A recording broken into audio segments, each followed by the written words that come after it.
लिखा हुआ क्या लिखा हुआ, देखो यहाँ पे लिखा हुआ इकाई 18, क्या लिखा हुआ, स्तर विद्युत। तो इसके बारे में हम आज जानना है। देखो क्या कह रहा है, देखो लिखा हुआ कि निम्नलिखित प्रश्नों में से सही विकल्प चुनकर लिखिए। ठीक है, कह रहा है कि निम्नलिखित में से किसे घर्षण द्वारा आभास आसानी से आवेशित नहीं किया जा सकता। किसे? कांच की छड़, एबोनाइट की छड़, गुब्बारा या लकड़ी का टुकड़ा। किसको नहीं किया जाता? लकड़ी के टुकड़े को। ठीक, इस तरह इसका आंसर हो गया। चलिए नेक्स्ट क्वेश्चन क्या कह रहा है हमसे, कह रहा है कि एबोनाइट की छड़ को फलालेन से रगड़ने पर एबोनाइट पर धनावेशित आवेश तथा फलालेन पर ऋण आवेश उत्पन्न होता है। एबोनाइट पर ऋण आवेश तथा फलालेन पर धन आवेश उत्पन्न होता है। एबोनाइट व फलालेन दोनों पर धन आवेश उत्पन्न हो जाता है। एबोनाइट व फलालेन दोनों पर ऋण आवेश उत्पन्न हो जाता है। किस पे हो जाता है? यहाँ पे क्या करते हैं, एबोनाइट पर ऋण आवेश तथा फलालेन पर धन आवेश उत्पन्न होता है। चलिए नेक्स्ट क्वेश्चन क्या कह रहा है, क्या कह रहा है, समान प्रकार के आवेशों के बीच होता है आकर्षण होगा, प्रतिकर्षण होगा। आकर्षण तथा प्रतिकर्षण दोनों होंगे, ना तो आकर्षण होगा ना ही प्रतिकर्षण। क्या होगा हमारे, क्या होगा इसमें, प्रतिकर्षण होगा। चलिए नेक्स्ट क्वेश्चन हम देख लेते हैं क्या हमसे कह रहा है। नेक्स्ट क्वेश्चन क्या कह रहा है, कह रहा है कि आवेश कितने प्रकार के होते हैं। आवेश कितने प्रकार के होते हैं, तो एक होता है, दो होता है, तीन होता है या चार होता है। आवेश कितने प्रकार के होते हैं? दो प्रकार के। ठीक है, फिर कह रहा है तड़ित चालन चालक बनाया जाता है किससे? कांच, रबड़, तांबा या स्टील। किससे बनाया जाता है? तांबा से। किससे बनाया जाता है? तांबा से। चलिए चलिए नेक्स्ट क्वेश्चन हम देख लेते हैं। नेक्स्ट क्वेश्चन हमसे क्या कह रहा है, नेक्स्ट क्वेश्चन क्या कह रहा है, देखो ये कह रहा है कि निम्नलिखित प्रश्नों में दिए गए शब्दों की सहायता से रिक्त स्थान की पूर्ति कीजिए। यहाँ पे ये दिए गए, अब इसको भरना है। देखो क्या कह रहा है पहला हमारा, कि एबोनाइट की छड़ को फलालेन से रगड़ने पर फलालेन पर क्या होता है? फलालेन पर क्या होता है? धन आवेश आ जाता है। क्या आ जाता है? धन आवेश उत्पन्न होता है।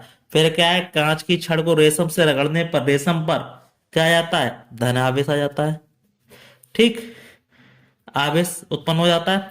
फिर वस्तुओं के आवेश होने पर निश्चित प्रमाण क्या होता है? प्रतिकर्षण। क्या होता है? प्रतिकर्षण है। ठीक है, अब आवेशों के प्रवाह की दर को क्या कहते हैं? विद्युत धारा। क्या कहते हैं? विद्युत धारा कहते हैं। भवनों को आकाशीय बिजली से बचाने के लिए क्या कहते हैं? तड़ित तड़ित चालक का प्रयोग करते हैं। ठीक, चलिए नेक्स्ट क्वेश्चन क्या कह रहा है हमसे, आगे देख लेते हैं। कह रहा है कि निम्नलिखित कथनों में सही कथन के आगे सही है, गलत कथन पर गलत का चिन्ह लगाइए। क्या कह रहा है, घर्षण द्वारा वस्तुओं को आकर्षित नहीं किया जा सकता है। ये बात बिल्कुल गलत है। कंघे को सूखे बालों पर रगड़ने पर वह कागज के टुकड़ों को आकर्षित करता है। ये बात बिल्कुल सत्य है। ठीक है, फिर क्या कह रहा है, विपरीत प्रकार के विद्युत आवेशों में आकर्षण होता है। ये बात बिल्कुल सही है। तड़ित आघात से मिट्टी की उर्वरता शक्ति घटती है। ये बात बिल्कुल गलत है। इस तरह क्या दिया गया, लिखा हुआ है स्तंभ का और खा।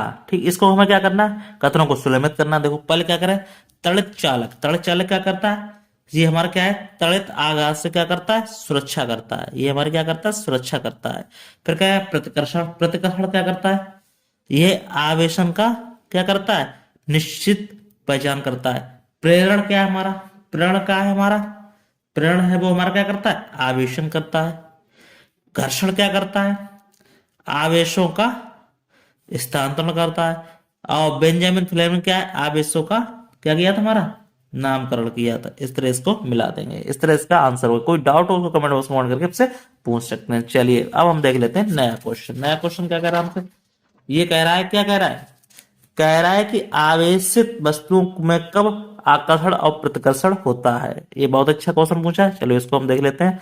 तो लिखेंगे, उत्तर डालेंगे यहाँ पे, इस तरह से हम उत्तर डालेंगे और यहाँ पे इसके बारे में लिखेंगे। क्या लिखेंगे, लिखो, आवेशित आवेशित आवेशित वस्तुओं में जब दोनों दोनों वस्तुओं में विपरीत विपरीत प्रकार का आवेश हो तो उनमें क्या होता है? आकर्षण होता है। तो उनमें आकर्षण होता है। ठीक, होता है, परंतु जब दोनों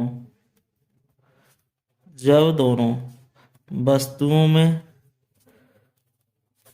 समान प्रकार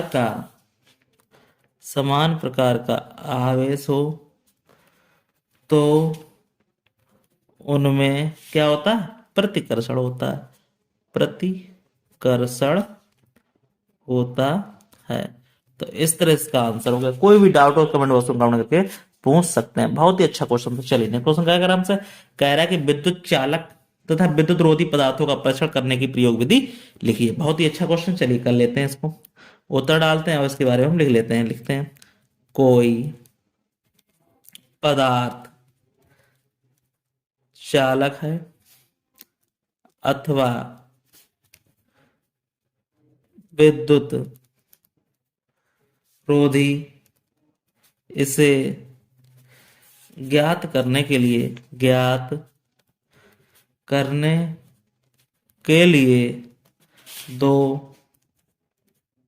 दो विद्युत दर्शी ए तथा बी लीजिए। ठीक, फिर क्या करना है मुझे, लीजिए इन विद्युत दर्शी विद्युत दर्शी को पास पास रखिए। विद्युत दर्शी की ए की ए की शक्ति को एवोनाइट की आवेशित क्षण से स्पर्श कराकर आवेशित कीजिए। आवेशित होते ही इसकी पत्तियां फैल जाएंगी।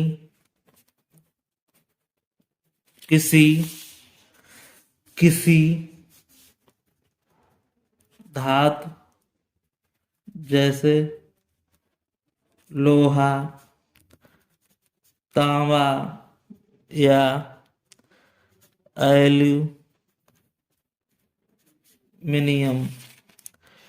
का तार लीजिए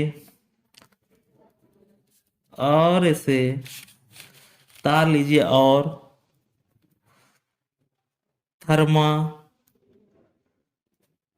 थर्माकोल की एक पट्टी में से आर पार निकालिए ताकि थर्माकोल का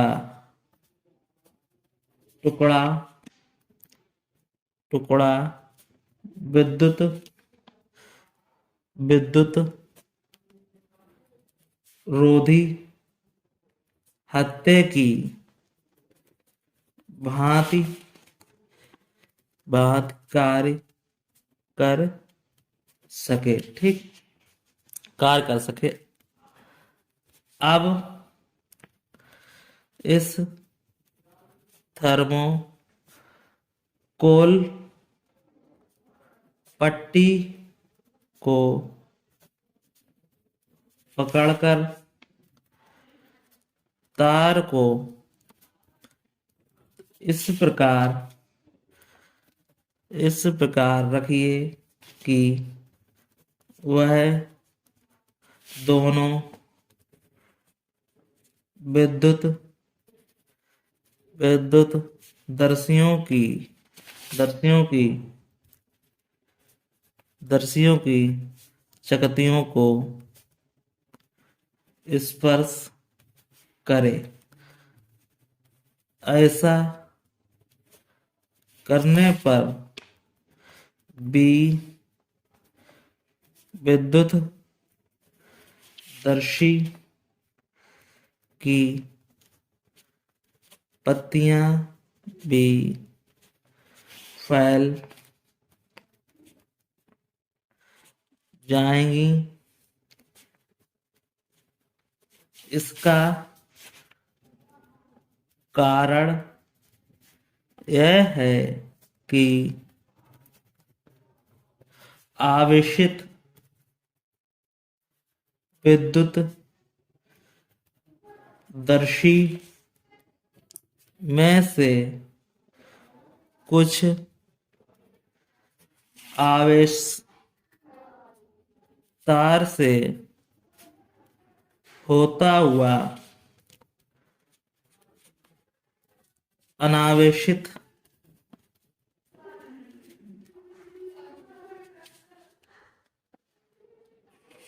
विद्युतदर्शी प्रवाहित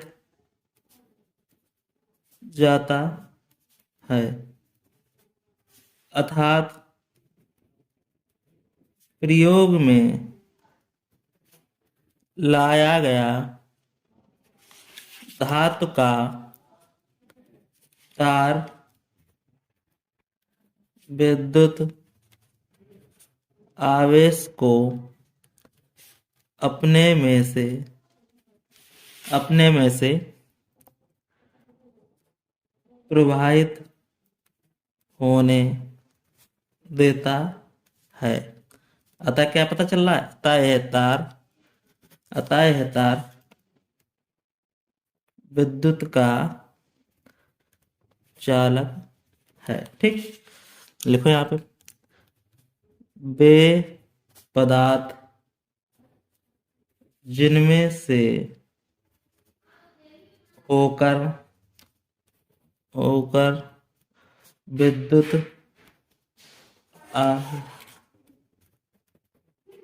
प्रवाहित होता है, विद्युत चालक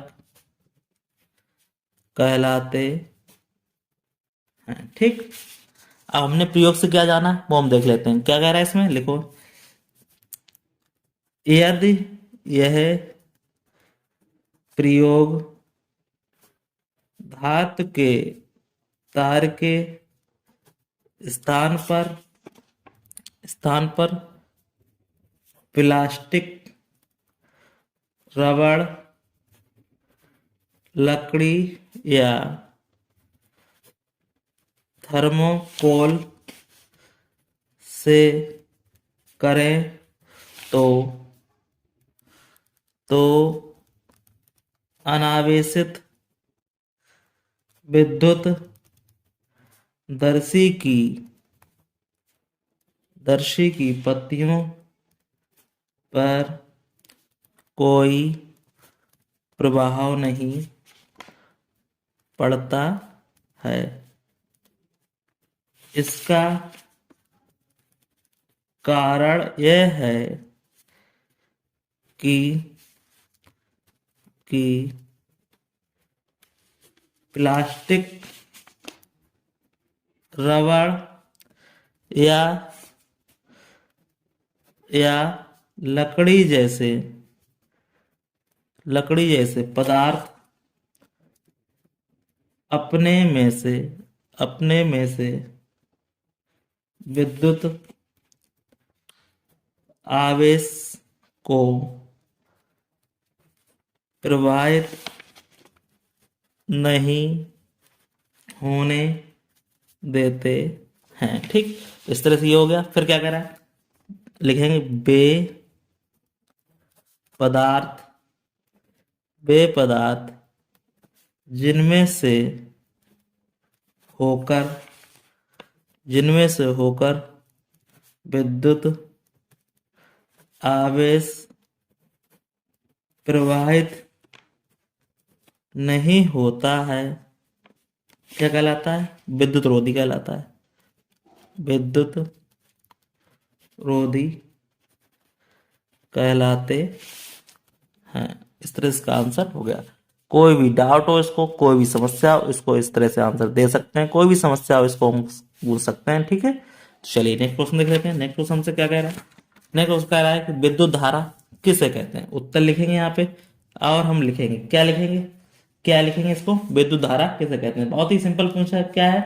यहाँ लिखेंगे आवेश के प्रवाह की दर क्या कहलाती है? विद्युत धारा कहलाती है। बहुत ही सिंपल क्वेश्चन है, ठीक है। इस तरह इसका आंसर हो गया। चलिए नेक्स्ट क्वेश्चन हमसे क्या कह रहा है कि स्थिर वैद्युत प्रेरण को परिभाषित कीजिए। चलिए इसके बारे में लिख लेते हैं। क्या लिख रहा है? लिखेंगे जब किसी चालक के पास कोई आवेशित वस्तु लाई जाती है तो वह चालक भी आवेशित हो जाता है।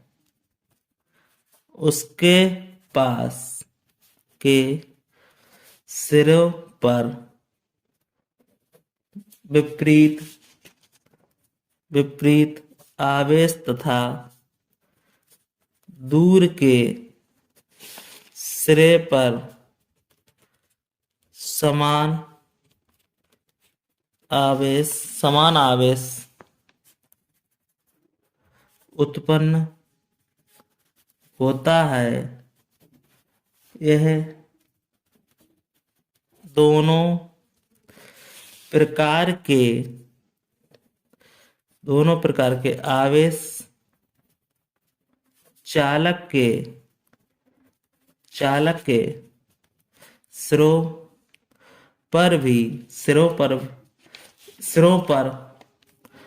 पर तभी तक रहते हैं जब तक कि आवेशित वस्तु चालक के पास रहती है। तो इस प्रकार से चालक के आवेशित होने क्या कह रहा है? इस प्रकार से चालक के आवेशित होने की क्रिया को क्या कहते हैं? स्थिर विद्युत प्रेरण कहते हैं, ठीक। चलिए ये हो गया क्वेश्चन। कोई डाउट हो उसको कमेंट करके पूछ सकते हैं। चलिए नेक्स्ट क्वेश्चन कह रहा है तड़ित से होने वाली हानियां। बहुत ही अच्छा क्वेश्चन है।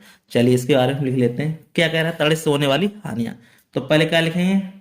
तड़ तो लिखेंगे, लाभ है हानि, दोनों चीज लिखनी है। तो पहले हम लिखेंगे यहाँ ऐसे डालेंगे उत्तर, यहाँ पे लिखेंगे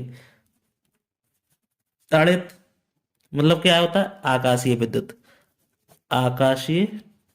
तड़ित का मतलब समझ में आ गया? तड़ित जो आकाश से होने वाली विद्युत ऊर्जा होती, विद्युत होती, जिसे कहते हैं आकाशीय बिजली से जहां एक और क्या है? हानियां हैं।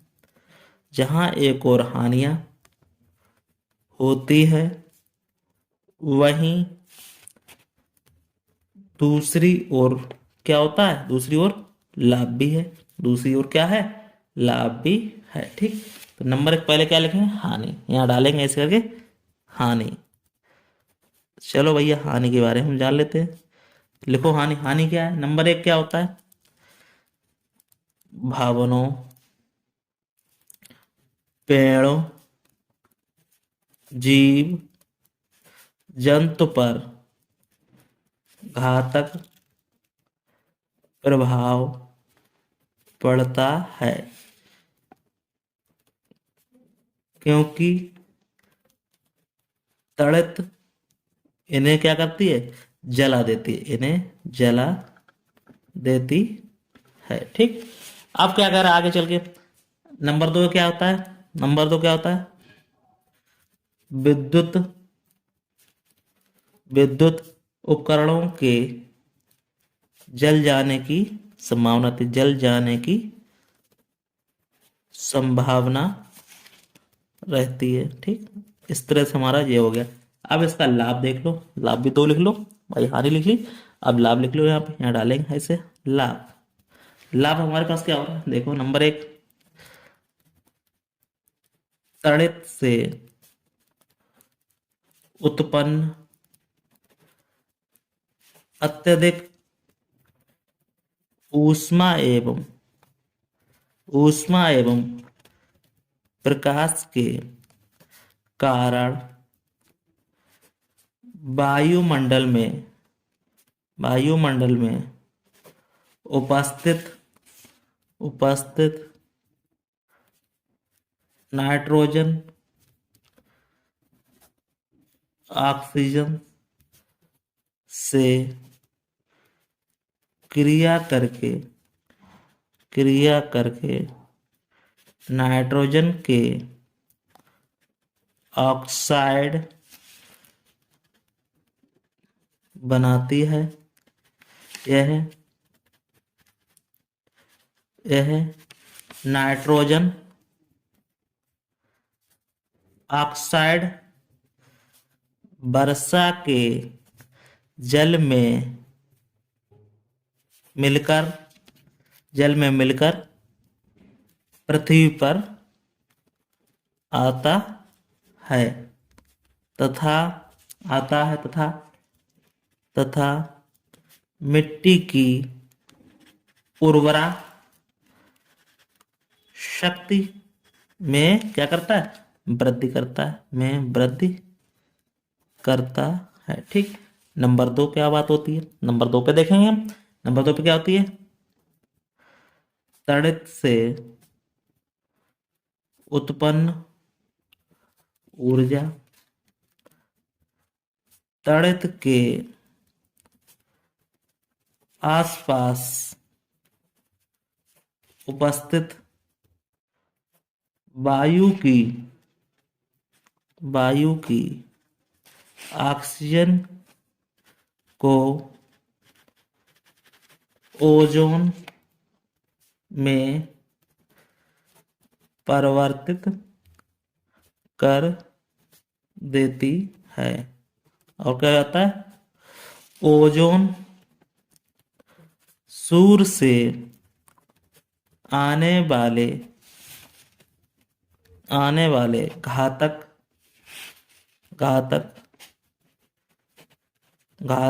विकिरणों से क्या हो जाती है, हमारी क्या हो जाती है, रक्षा होती है, हमारी रक्षा करती है। ठीक। इस तरह से हमारा आंसर हो गया ये वाला। कोई भी डाउट हो इसको कमेंट बॉक्स में पूछ सकते हैं, कोई भी समस्या हो उसको जरूर पूछे। चलिए नेक्स्ट क्वेश्चन देख लेते हैं। नेक्स्ट क्वेश्चन से क्या कह रहा है, नेक्स्ट क्वेश्चन से क्या कह रहा है, देखो कह रहा है कि एक क्रियाकलाप द्वारा स्पष्ट कीजिए कि रगड़ने से वस्तुएं आवेशित होती है। बहुत ही अच्छा क्वेश्चन दिया। चलिए देख लेते हैं इसका उत्तर लिखेंगे यहाँ पे, लिखेंगे एक गुब्बारे में हवा भरकर इसके मुंह को बांध दीजिए।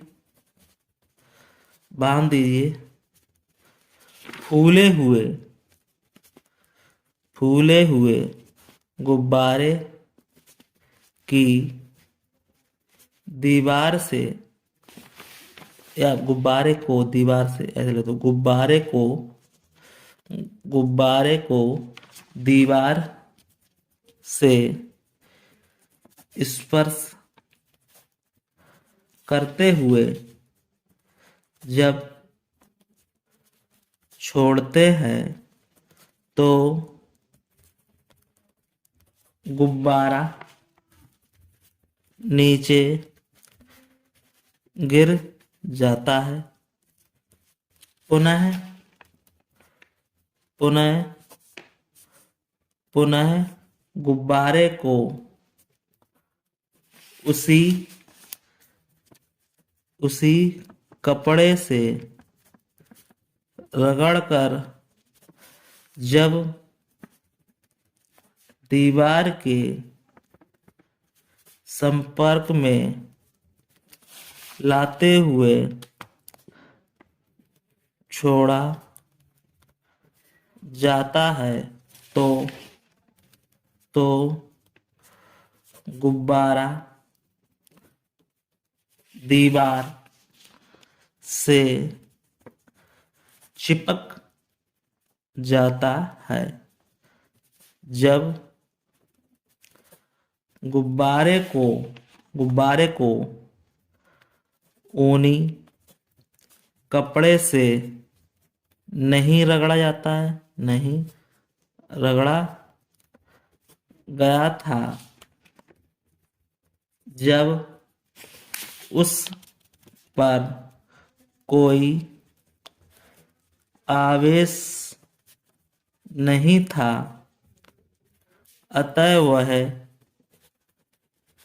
दीवार से नहीं चिपका। परंतु जब गुब्बारे को ऊनी कपड़े से रगड़ा गया तो वह दीवार से चिपक गया,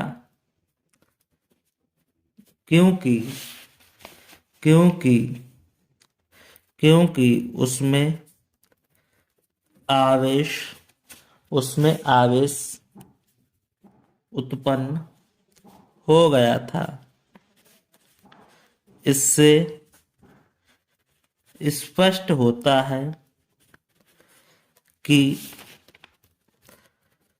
रगड़ने से वस्तुएं क्या होती है, आवेशित होती हैं, वस्तुएं आवेशित हो जाती हैं। ठीक, इस तरह इसका आंसर हो गया। कोई भी डाउट हो कमेंट बॉक्स में कमेंट करके हमसे पूछ सकते हैं। बहुत ही अच्छा क्वेश्चन था, इसका आंसर आया। ठीक है, चलिए नेक्स्ट क्वेश्चन देख लेते हैं। नेक्स्ट क्वेश्चन तो क्या कह रहा है कि आकाशीय बिजली से बचने के लिए इमारतों में क्या प्रबंध किया जाता है। ठीक है, तो उत्तर लिखेंगे यहाँ पे, क्या लिखेंगे, आकाशीय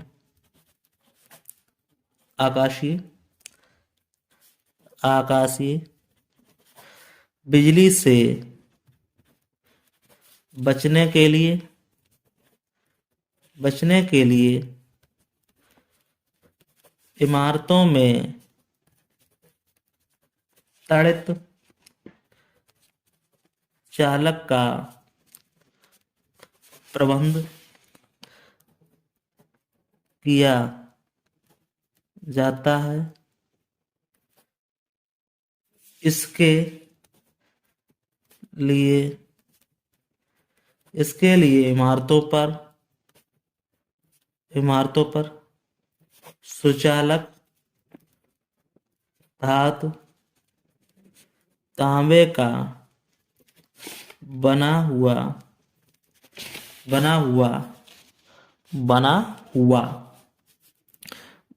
क्या कह रहे हैं, सुचालक धातु तांबे का बना हुआ तड़ित चालक लगा दिया जाता है,